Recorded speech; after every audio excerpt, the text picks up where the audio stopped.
আমাদের মুখের কথা না, এটা কার কথা? আমাদের দয়াল নবীর কথা।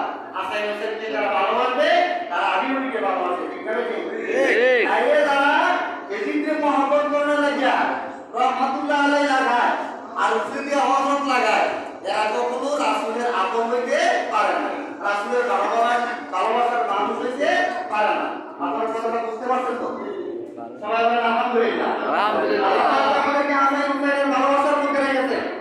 আপনার এলেম কম থাকুক, বিদ্যা কম থাকুক, আপনার আমল কম থাকুক, যদি আপনি ইমান নিয়ে মরতে পারেন, আল্লাহ হাবিবের শাফাত পাওয়া আপনার দ্বারা সম্ভব হবে। আজকে আপনি তাহাজ্জুদ করছেন, বড় ফাঁকি লাগাইছেন, ওজিফা লাগাইছেন, কোরআন পড়ছেন, হাদিস পড়ছেন, এজিদের পক্ষে কথা বলে, রহমাতুল্লাহ আলাইহি বলে, নবীজির হাদিস অনুযায়ী আপনার নামাজ, রোজা, হজ, যাকাত, পাগড়ি, টুপি, পাঞ্জাবি কোন কাজে আসবে? না, কাজে আসবে না। আরো কি প্রমাণ?